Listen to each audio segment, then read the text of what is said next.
Hello, I'm Bill Stewart, and welcome to my virtual wine tasting for Pinot Noir. We'll be tasting 5 wines. One is an introduction to Pinot Noir, and the other 4 from each of the 4 major Pinot Noir regions of the world. If you've just found this video on YouTube and would like to sip the wines that are discussed while I talk about them, you can save the link to this video, go to the link shown on this page to find information on which wines are tasted and suggestions on where to get them. Once you have the wines, you can come back to this video and join me in exploring these wines at your convenience. I've done 2 live virtual Pinot Noir tastings with some wines at different price points, and this video incorporates feedback that I got from those 2 tastings. This is the first video posting that I've done on YouTube, and I'm very interested in your feedback on how interesting this kind of virtual wine tasting is and if I should do more of them. The page with the details on the wines is on my blog about wine, travel, and food. I invite you to check out the rest of my blog at the link shown on the page here. From this home page, you can also jump easily to the page on the wines for this tasting by clicking on wine blogs in the upper right.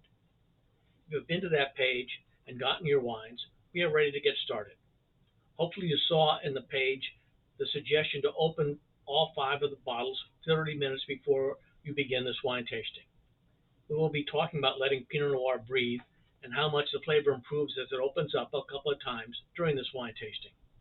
If your bottles are not open, I suggest you pause this recording and open them, maybe giving them a little time to breathe, and then resume the wine tasting video. I also recommended 5 glasses for each person, 1 for each wine in that information about the wines. Since we'll be tasting wines from 4 different global regions, it will be very interesting to compare them. So having a different glass for each wine will let you do that. Let's start the wine tasting. Pour a taste of one of the wines into each glass. I suggest about 2 ounces of each wine. If you do a half glass of each wine or more, you might be snoring by the time I get to the French Burgundy at the end. We will start with the Castle Rock, so take a sip as soon as you have poured all the wine. I try to make sure you are sipping wine within the first couple of minutes of my starting a wine tasting, as it is much more fun to listen while you are drinking. For a fun experiment, also take a small sip from the French Burgundy and then set it aside. When we get to that wine in about an hour, we'll see how that taste has changed with the wine sitting in the glass for that time. We'll be tasting these wines in the order shown above, going from left to right. We will start with the Castle Rock, a nice table wine from Oregon, and talk about some Pinot Noir basics. We will then move to the Rayburn from California and talk about Old World Pinot Noir and New World Pinot Noir. Then we will taste the Oyster Bay from New Zealand and dive down on the different regions for each of the wines. The 4th wine is the whole cluster Pinot Noir from the Willamette Valley Vineyards in Oregon. While we sip that wine, I will talk about how Pinot Noir compares with Cabernet Sauvignon. We will finish up with the French Burgundy, and I will share a list of about 30 other Pinot Noirs at different price points from the different regions that I recommend. After my talk on each of the wines, I will suggest you pause the video and talk amongst yourselves about what you thought of each of the wines. Save some of each wine so you can go back and compare tastes as we progress. The first wine we're tasting is the 2019 Castle Rock Pinot Noir, which comes from the Willamette Valley in Oregon. Let's start first and look at the color. It's a translucent ruby. That lighter color, along with the medium body that is the norm for Pinot Noir, gives some people the impression that Pinot Noir is not a very serious wine. But the reason why people pay hundreds of dollars, even thousands of dollars for some French Burgundy is because those wines have wonderful complexity and character, 2 things we will focus on for this tasting. The aromas I'm getting from this wine are red fruit, particularly cherries and some spice notes. The taste is the flavor of berries, black cherry, and some vanilla oak. Also some floral notes with a long velvety finish that I really like. As noted, this is a medium body wine. As the slide shows, Castle Rock makes 8 different Pinot Noirs, and the other 7 they make are from California, including 1 from the Russian River region, which is where most experts believe the best California Pinot Noir comes from. I confess I've not tried the California Pinots, but this one from Oregon has been one of our house wines for over 10 years and was in my blog post on 10 recommended red wines for under $15. In that post, I talked about what good table wines are, and this is an excellent example.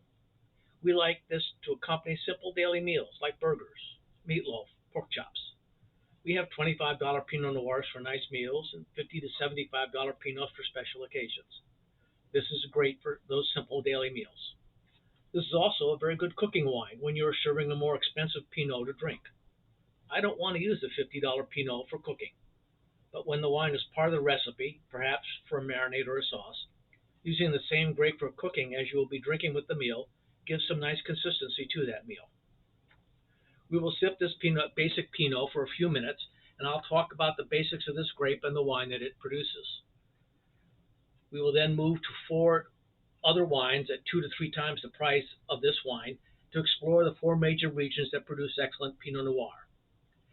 At the end, I'll have a chart of about 30 different recommended Pinot Noirs at different price points.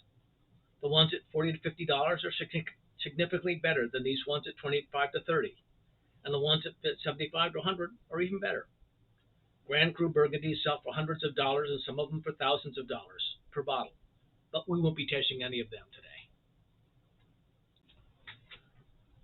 The skin of the grape provides the most body and tannin for red wines, and the thin skin of the Pinot Noir grape make it very different from the Cabernet Sauvignon grape that most of us are more familiar with. We will compare the characteristics of wines from these two different grapes after we have tasted a few of the Pinots. The very best Pinot Noirs come from grapes in cool climates, in soil where the vines fight to survive. If Pinot vines are in moderate or warm climates or very fertile soil, they will only produce light picnic wines that are totally unexciting. For our 25th anniversary, 26 years ago, my wife and I did a barge cruise through Burgundy, and that was when we fell in love with Pinot Noir. We had a chance to stand right at the fence for a Grand Cru vineyard, and were shocked that the soil was terrible. Lots of rocks and thin, light brown clay and limestone soil that drains very rapidly, so no water retention.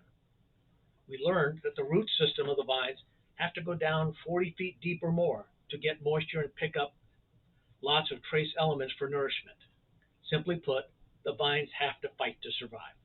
The result of that fight is vines that have great complexity and character to explore in your mouth.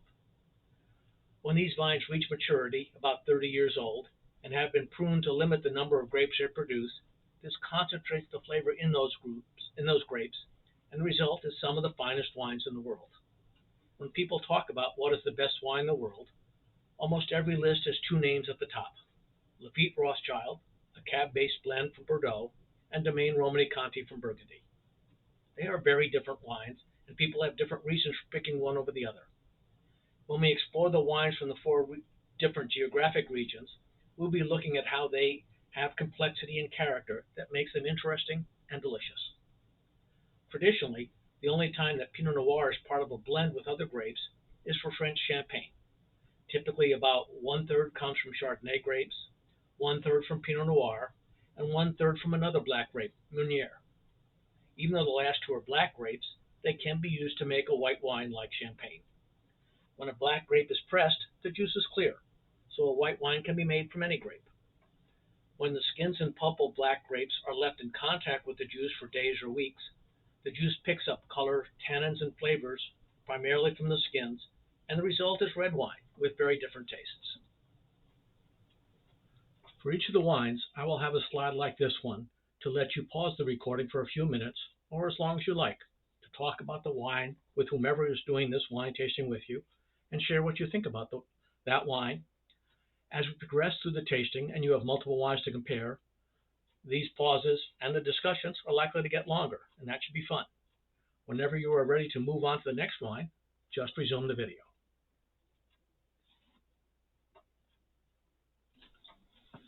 Our second wine is the Rayburn 2020 Pinot Noir from California. Meiomi is probably the best known California Pinot Noir and is an excellent wine from California's Central Valley. I chose Rayburn for this tasting to potentially introduce you to another good California Pinot Noir, and because it is from the Russian River Valley, which is widely considered as the region making the best California Pinot Noir. Fog from the ocean rolls in the afternoons and significantly lowers the temperature, which the Pinot vines really like. The Russian River Valley normally has a long growing season that allows the grapes to ripen gently over an extended time period. But in 2020, weather and wildfires in Sonoma County were a real challenge. The color here is a little more brilliant crimson compared to the Castle Rock wine. The aroma has some black fruit that I did not find in the first wine, blackberries, in addition to the red cherry that we had in the Castle Rock. I had a little bit of vanilla in the aroma, which probably came from the 11 months in French oak, 25% of it new oak that this wine had before bottling. A new oak barrel will impart significant flavors to the wine in its first year and some flavors in the second year. By the third year, it will not change the flavor, but still allows oxygen to interact with the wine to age it and mellow out some of the strong tannins, so it is called old oak then. Aging in oak before bottling will improve the flavor, but the new oak will have much more impact than the old oak, so we will generally see some mixture of the new and old oak barrels in the different wines. I found the taste to be fruit forward with some wild blueberry notes. The finish is graceful and sophisticated. The alcohol is high, 14%. This wine is about double the price of our first wine, and the taste is very different. This tees up a discussion of the New World and Old World approaches to Pinot Noir. Pinot Noir became recognized as one of the best wines in the world based on the long history of outstanding wine coming from the Burgundy region in France. But as other regions planted Pinot Noir, they did not want to be seen as second string to Burgundy, and their terroir, while generally similar to Burgundy, had some of its own idiosyncrasies. So these other regions defined their own goals for the Pinot Noir that they made. The difference is greatest between California's Pinot Noir and that from Burgundy, and this has created the concept of New World Pinot versus Old World Pinot, and there is lots of emotion on this topic among wine lovers. Most of the differences between our first two wines can be attributed to their price difference. The third and fourth wines are closer to the Old World style, but still have their own personality. This Rayburn is a very good example of the New World style, and will be the most different from our last wine. There are no wrong answers here. Different people have different tastes, and hopefully this virtual tasting will help you define which wine style you like the best. The next three wines are at the same price point as this second wine, so the differences between them is probably more relevant than the difference between this wine and our first table wine at a much lower price. When California first started growing Pinot Noir, they did in warm climates like Napa Valley and produced light wines that had no character. When they planted in the cooler climates like the high elevations in Sonoma and the Russian River Valley, they got grapes with some real flavor. But the California winemakers then took the same approach that they have done with both Cabernet Sauvignon and Chardonnay.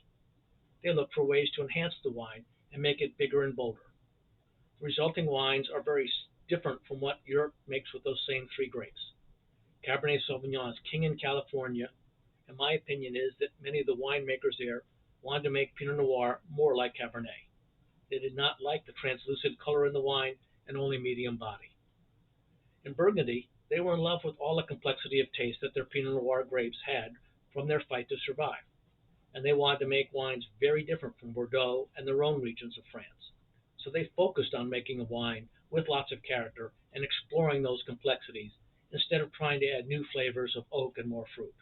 When both are well done, they're both excellent wines, but people generally fall into one camp or the other, Old World or New World, and I'm in the Old World camp. So Old World Pinot explores the character of the grape, very conservative on the oak that they use, whereas New World enhances the flavor, like oak aging, particularly new oak. Old World is using natural or wild yeasts, which give earthiness and again add to the complexity, whereas the New World generally uses cultured yeasts, which produce a more fruity wine and a cleaner tasting wine.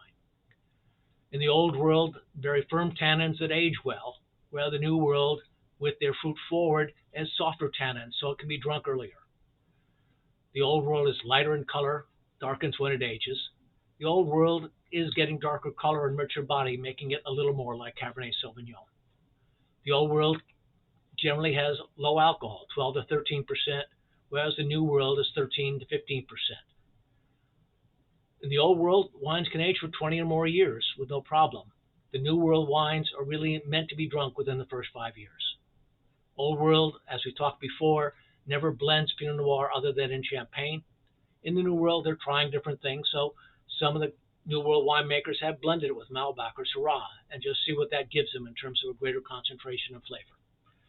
So, a little bit of a summary of those two differences, and with that, we'll pause and move in, let you enjoy and discuss these two wines.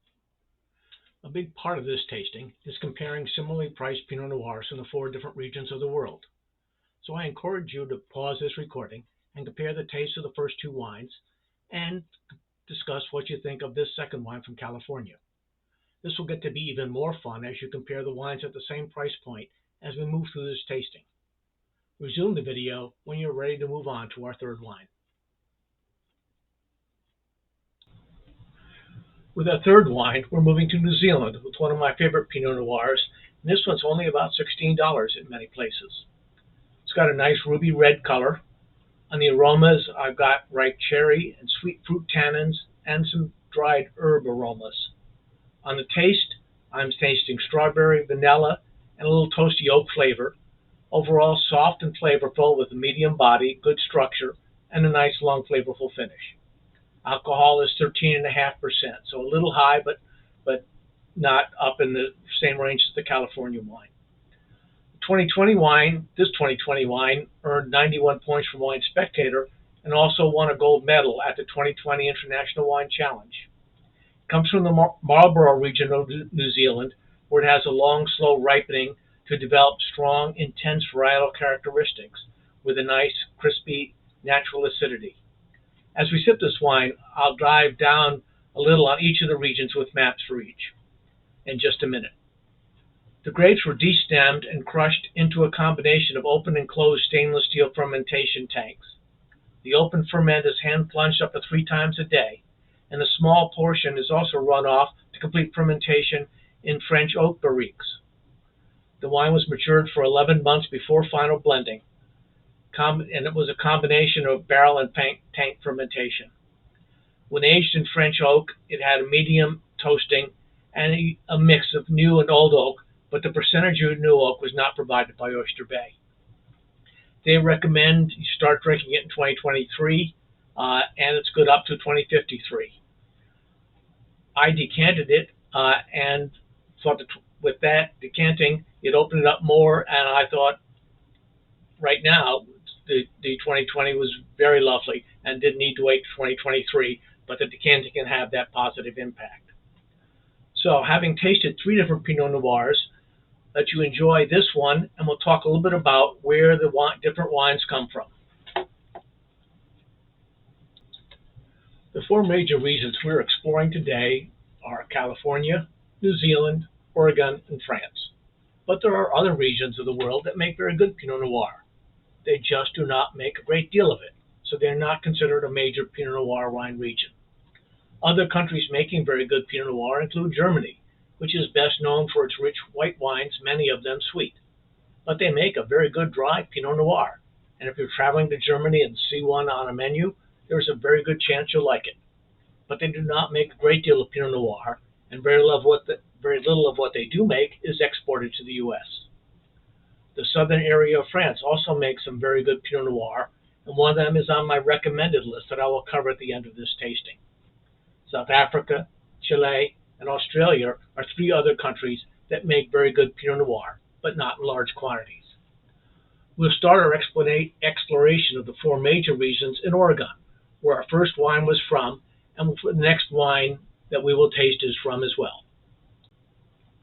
The Willamette Valley runs from Portland down to Eugene and is very close to the Pacific, which significantly impacts the weather there. The temperature ranges are very similar to Burgundy in France, and the 2 primary grapes from Burgundy, Chardonnay and Pinot Noir, are what most vineyards in the Willamette Valley are focusing on. As the map shows, the northern end of the valley is where most of the top vineyards are located. I am a huge Oregon wine fan. My wife Beth and I plan to spend about 4 days in the Willamette Valley next year. We will do a couple of wine tastings at Willamette Valley Vineyards, the next one we'll be tasting, where we'll also do a private blending experience. They have wines from their different Pinot vineyards and different clones in those vineyards, and we'll be able to blend from these different locations and come up with the Pinot Noir that we like. I believe we'll be able to put our own label on the bottles that we want to buy of that, blend and ship it home, and have it in our cellar. It sounds like a lot of fun, and we are looking forward to it. We also have invitations from several other people in the wine industry in the Willamette Valley that I've gotten to know, to visit them for a tasting. And a good friend that I work with at a previous company purchased a vineyard there called Audent, and I will talk about her wines in the recommendation page. So we're looking about 4 days in the Willamette Valley with multiple tastings each day. I plan to have a car and driver so we can enjoy the different wines safely, and I encourage you to look at alternatives to getting in a car and driving after doing a wine tasting for your safety and for that of others as well. Next, we'll look at California. In the left map, you'll see Napa and Sonoma next to each other. And Sonoma County, as the map shows, extends all the way up to Geyserville. And if we drill down a little bit more to the right map, it shows the primary regions that are in the upper portion of Sonoma County. The Russian River Valley is west and north of Santa Rosa, and that is where most reviewers think the very best California Pinot Noir is coming from, and the Rayburn that we tasted is from that region. Just a note, if you look over a little bit to the right in green, you'll see the Alexander Valley, and that's where I'm getting some great cabs from. Just north of the Russian River is Dry Creek, and that's making some very good Zinfandel, Sauvignon Blanc, and Rosés. So if you're looking for a little wine exploration, you might consider spending a few days parking, get yourself in a hotel in Santa Rosa, and spending a day or so in the Russian River, a day in Alexander Valley, a day in Dry Creek, all from one central place, have a chance to really explore some different vineyards and some different grapes and a lot of good wine. So just a good thought to share with you. Next, we'll look at New Zealand. As the map shows, we've got the two islands, the North Island and the South Island. On the South Island, you see up at the top there, Marlborough in red, and that's the best known region for Pinot Noir in New Zealand. They also make some excellent Chardonnay there as well. Just across the straits at the southern end of the North Island is the Martinborough region in the Wairarapa region, and also getting some very, very good Pinot from there. Down yellow in the central Otago is a third area that's making some excellent Pinot Noir. Hawke's Bay up in the North Island is also doing some very good Cabernet there, Syrah, and some Chardonnay there as well. As I mentioned earlier, we did a barge cruise through Burgundy with a few days in bed and breakfast before and after. And this is where my wife and I fell in love with Pinot Noir and why I am very much in the old world camp in terms of my taste preferences. The small map shows the Burgundy region of France in red, and is one big change we'll see from the other three regions is that it's not on a coast with an ocean mitigating the climate. Now I have to apologize for my French accent, which is horrible, and I will be butchering the location names and pretty much any other French word that I use. The northern end of the Côte d'Or is about a 30-minute train ride from Paris on the high-speed train. The town of Dijon is there. It's a really nice small town with a couple of nice restaurants, best known for its wonderful mustard. If you look down, Beaune is at the southern end of the red wine area of Burgundy. It's a lovely small city with several interesting places to see and lots of wines to taste. We also stayed in a bed and breakfast in Gevrey-Chambertin. And looking at the map, you'll see some of the other famous village names for Burgundy, like Rhone-Romanée and Louis Saint-Georges. The long, thin tan area on the map is a long ridge, and the right side of that ridge are the southern-facing slopes where the vineyards are located. Looking at the bigger picture, just north of the Côte d'Or is Chablis with their great Chardonnay, also Sancerre, where the best Sauvignon Blanc in the world is made, and the Champagne region. South of Beaune, you'll see Meursault and Pouilly-Montrachet, which are the homes for the great white Burgundies that are 100% Chardonnay, but done in a totally different way than California Chardonnays, working to bring out the different flavors of the grape. Further south from Burgundy is this area of Mercury, also making some excellent Pinot Noir, and because they can't put the Burgundy names on it, those very, very good wines selling for half the price or less of the equivalent wines in Burgundy. So some very, very good wines there at an excellent price, and I'll talk about one of those on the recommendation page. Just south of that is the Beaujolais region. Some people put Beaujolais as part of the Burgundy region. Some people put it separate. It is totally separate in that Beaujolais is 100% the Gamay grape and does an excellent job with it. It's got a little bit of a bad rap for the idea of once a year the brand new wine is done and you have to drink it the same day and flown around the world and all sorts of other idiocies. And that's really just a scam. Beaujolais makes some wonderful Gamay grapes. The town of Fleury in Beaujolais is probably the best area within that, and that name on the bottle carries a premium capability and price to go with it, but another region there. So as we look at the Burgundy region, I want to talk for a second about how regulated it is in France, starting with no irrigation allowed. So I mentioned these limestone, clay, rocky soil, and looking totally like why would you grow anything there? And then you can't irrigate it. You're totally subject to what rain you get as part of that. Secondarily, the regulations cover what you can do with the grapes as they grow. So when you plant start a vine, for the first 5 years you'll get some fruit. You throw it out. From the 5th year to the 15th year, you can take those grapes and you can make wine out of them. But all you can say is Burgundy on there. You can't say any village name. If those grapes are out of a Premier Cru or Grand Cru vineyard, that name can't appear. It's just Burgundy. Once they get to the 15-year mark, they're considered to have some maturity and the grapes worth making good wine out of. So from 15 to about 60 years, you will get the wine with the village name or the Premier Cru or Grand Cru name on there as well, and some excellent wine. And that's where the grapes, the vines have really developed that long 40-foot deep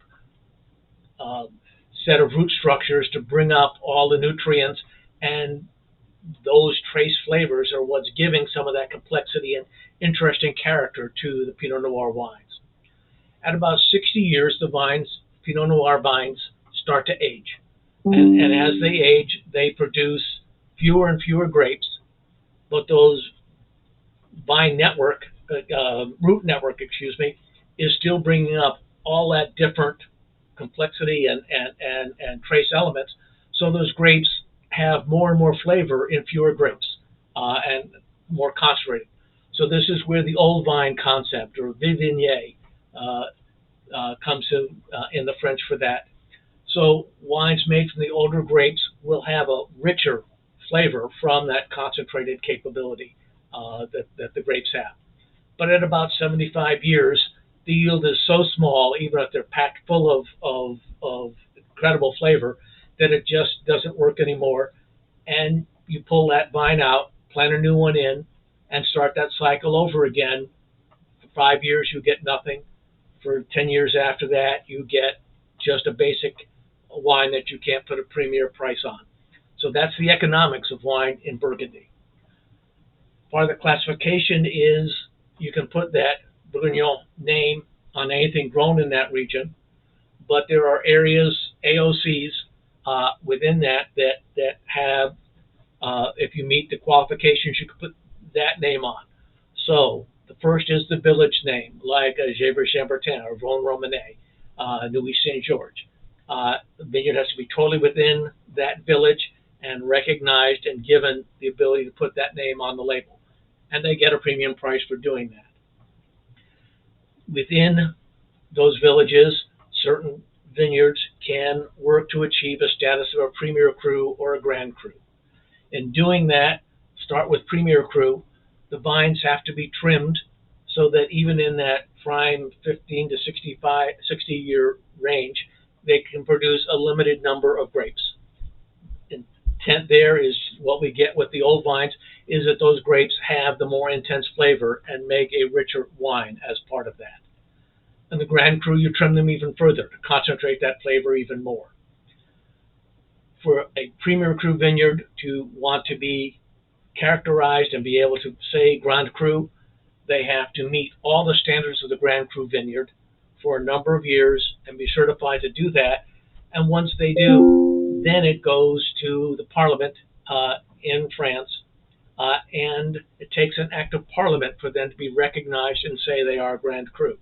And until Parliament acts, they have to meet all the standards, but still say Premier Cru, and they can't get that premium price. There have been instances for years of a vineyard that's done that, but their competitors were able to get Parliament to not act, and so they had all the cost implications of Grand Cru, but couldn't have the price to do it as well. So politics gets into winemaking as well. So I hope you had a chance to enjoy the Oyster Bay while I went on at length about the different locations, and hopefully looking at the maps and some of that discussion was interesting to you. So how does the New Zealand wine compare with the California Pinot? Suggest you pause the recording now and have a chance to compare notes, and especially now that you've got the 3 different wines to compare with, taste them back and forth and see what you think. And then when you're ready to move on to our next wine, go ahead and resume the recording. In the interest of honesty, I own a few shares of stock in this winery, so I'm not totally unbiased. This very minority ownership gets me a number of benefits, including being able to do the custom blending experience I mentioned earlier for free. And any dividends that they declare, I can collect in wine. The aromas in this wine are blackberry, cherry, and raspberry, accented with some vanilla. The taste is rich with juicy flavors that mirror those aromas, with the addition of dark chocolate. It has a soft, round finish. WVV, short for Willamette Valley Vineyards, had little impact from the forest fires in 2020, but the very dry weather caused a record low yield, 38% less grapes than in past years, and the grapes had a nutty, spicy quality that isn't the norm. They say that their goal for this wine is to capture pure Pinot Noir fruit with beautiful depth and structure through whole cluster fermentation and carbonic maceration. This is their lowest priced Pinot Noir at $26, and their estate Pinot Noir is just a little more expensive at $38. In my blog, I did a posting on one of their top Pinot Noirs, the 2018 Elton, that sells for $75. I chose the whole cluster for this tasting because I really enjoy it, and because of the unique process that they use to make this wine. Founder Jim Bernot began experimenting with Pinot Noir by gently dropping hand-picked whole clusters in a chilled stainless fermenter, then adding some yeast, pushing all the oxygen out with CO2, and sealing the vessel tight. The berries started to swell and turn pink. When they burst, they released a very aromatic fermenting Pinot Noir, which then had 7 to 10 days of fermentation in stainless steel vats. This wine never saw oak of any kind. I said earlier that Pinot Noir is seldom blended with other kinds of grapes other than to make French champagne. But it is very common to blend Pinot Noir grapes from different vineyards and with different characteristics together to get to a target taste. There are a number of registered clones of the Pinot Noir grape that can be planted, and the different clones produce grapes with different traits of reliability, structure, perfume, and power. I'm not going to get into a detailed discussion on the different Pinot Noir clones, as that is a long talk and probably only of interest to some people. Suffice it to say that many Pinot Noir growers have multiple vineyards which intentionally produce grapes that have different characteristics. They then use a blending process to bring together those differences to achieve a targeted taste. This is what we will be doing when we go to WVV next year. This wine is a blend of grapes from 3 of the WVV vineyards. As we sip this, let's compare Pinot Noir to Cabernet Sauvignon. In the U.S., more people are familiar with Cabernet Sauvignon than are familiar with Pinot Noir and other red wines. If Cabernet Sauvignon has set the standard for red wine for you, let's look how Pinot Noir differs and why some people prefer Pinot Noir to Cabernet. The Pinot Noir is a thin-skinned grape producing a medium-bodied wine. The Cabernet is a thick-skinned grape producing a very full-bodied wine. And oak aging is much more common for full-bodied wines. The Pinot Noir has a translucent color compared to the deep, dark red color that Cabernet has. Pinot Noir is most happy in a cool climate, whereas Cabernet much prefers a warm to moderate climate. We look at the strengths of the two wine. Character and complexity is what really is the heart of the Pinot Noir and why people like it. Whereas Cabernet brings a wonderful, rich mouthful of taste that its primary characteristic. If Sylvester Stallone as Rocky or Rambo is the face for Cabernet, then Paul Newman would be the face for Pinot Noir, with character and complexity ranging from Cool Hand Luke to Butch Cassidy. Two different wines that are each great for different reasons and have different appeal to people. The Pinot is typically a single varietal, whereas the Cabernet blends great, and the wines in Bordeaux for hundreds, thousands of dollars are a great example of that. One of the standard bearers for Pinot Noir, it's Domaine Romanée-Conti, or DRC for short. For Cabernet, it's Lafite Rothschild. Just interesting in terms of buying a Domaine Romanée-Conti or DRC. Domaine Romanée-Conti has a number of different vineyards, and they sell to the wholesaler a box of 18 different wines, one of which is DRC. The others are La Tâche, Richebourg, and their other vineyards. And you can buy as many of the selections of 18 wines as you want. And if you want to then sell individual bottles of the DRC, you can, and you have the other 17 bottles to also sell. Interesting model, but that's what they do, and people are paying, several $1,000s a bottle for DRC. So wine is all about taste and preferences. Other than wines that have turned bad due to something like a cork failure, there are no bad wines.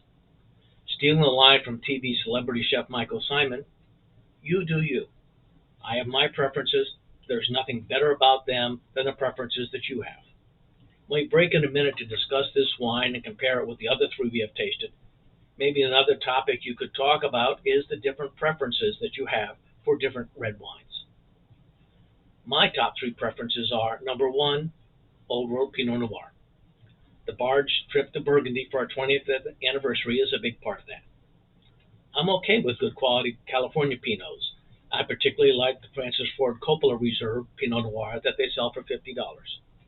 But at the $25 price point for Pinot Noir, I think the New Zealand, Oregon, and French wines are more to my taste. Number two is Cabernet Sauvignon. And if anyone is pouring Camus, I will happily drink it. But my cab preferences are the Bordeaux-style blends. The best wine I have ever had was a 1966 Lafite Rothschild. I love some of the full-bodied cabs from California, but I like the additional dimensions that blending it with Merlot, Cab Franc, and Petit Verdot add. Number three for me is Chateauneuf du Pape from the Rhone Valley in France. Again, a blend of three different grapes that make each mouthful an adventure.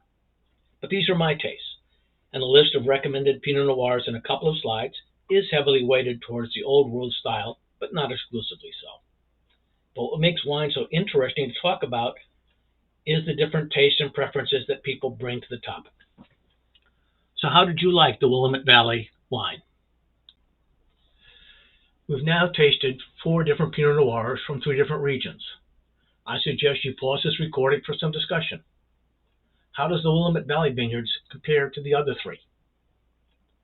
Maybe I've stepped on some toes with my perspective on how Pinot Noir compares with Cabernet. What are your preferences? When you're ready to move on to our final wine from Burgundy, resume the video recording.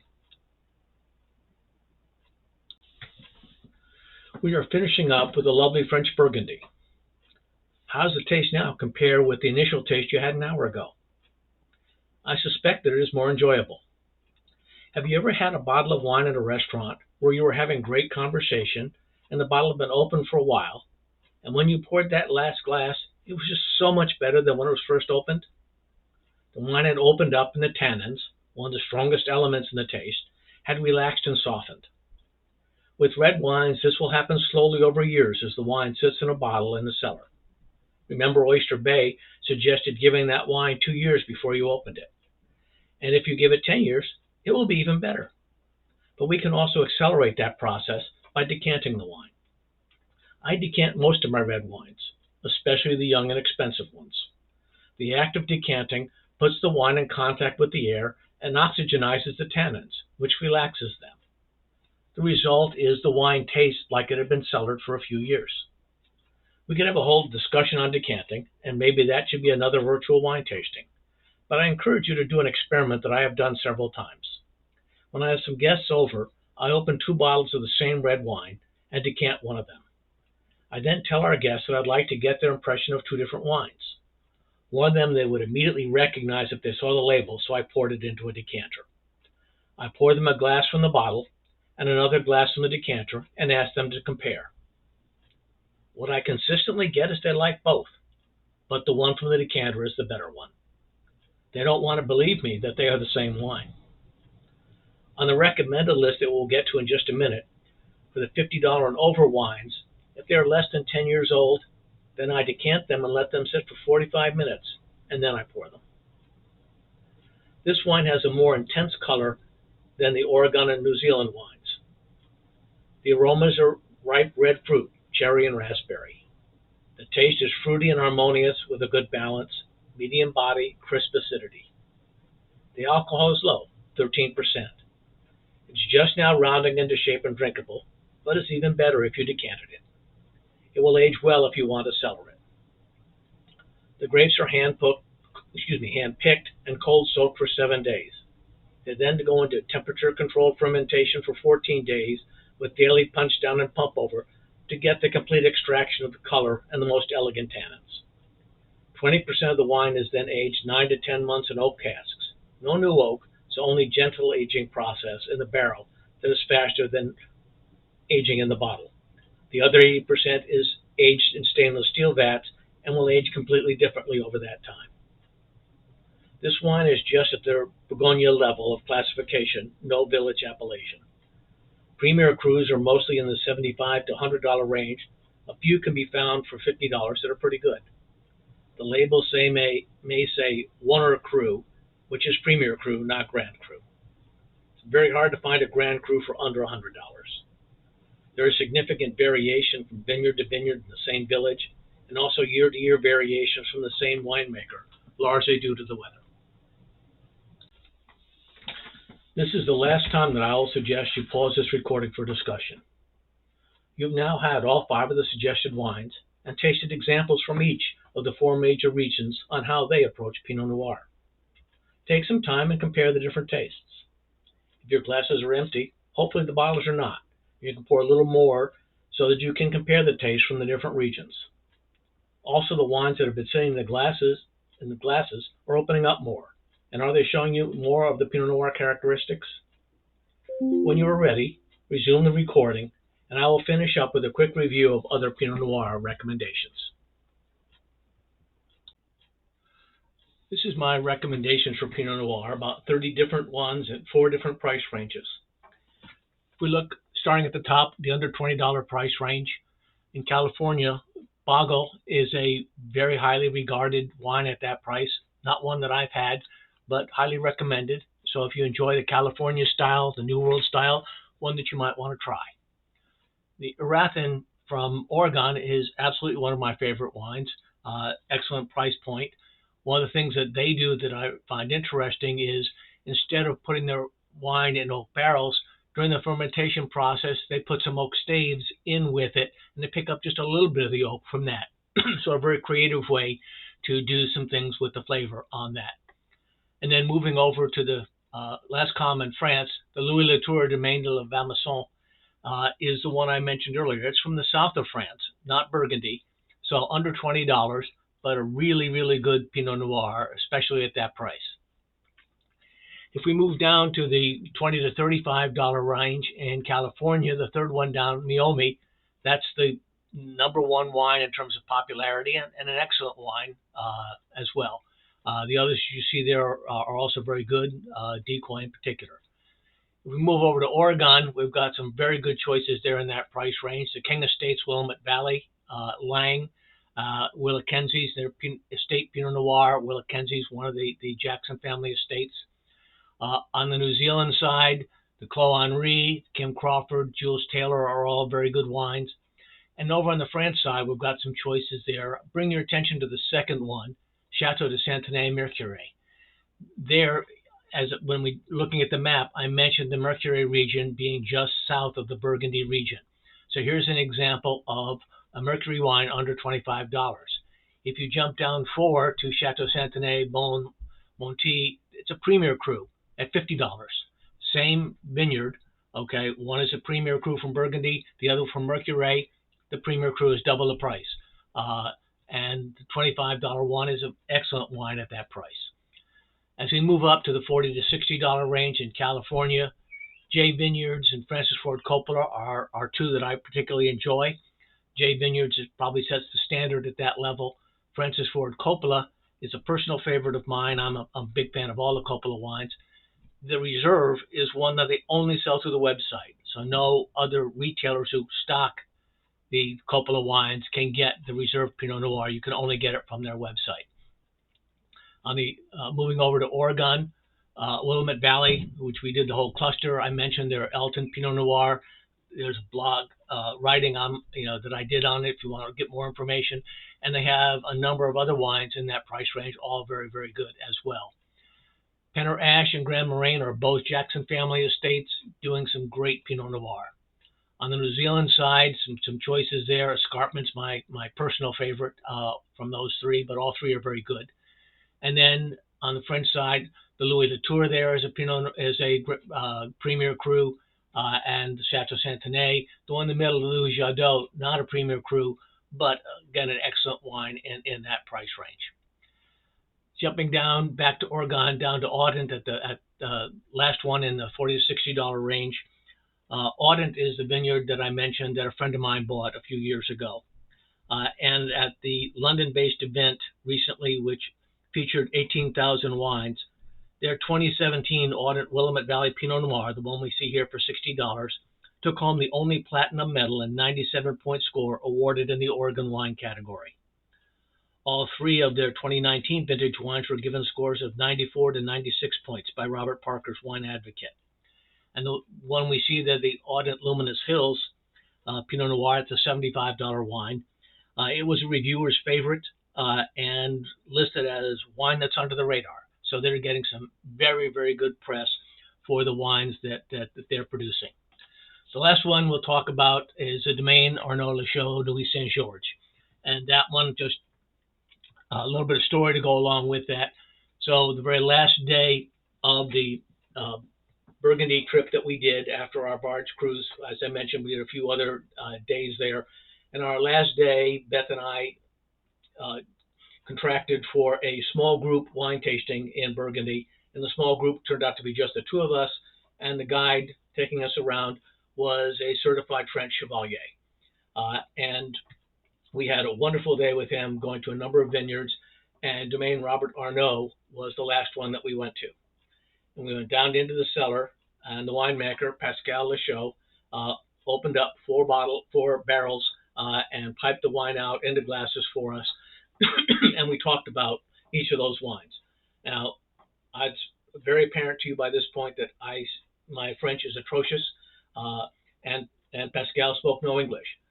But the Chevalier was translating back and forth for us in a very unobtrusive way, and Pascal and I were having a great conversation about wine. And he then went over and opened up a fifth barrel. And the Chevalier looked at me and very quietly said, he's only done that a couple of times when I brought people here. Because I'm driving, I don't drink, but I'm going to have a taste of this wine because I get it so seldom. And the fifth wine was truly outstanding. And then he walked over and opened up a sixth one. And the Chevalier just looked at me and said, he has never opened that barrel any time I've been here.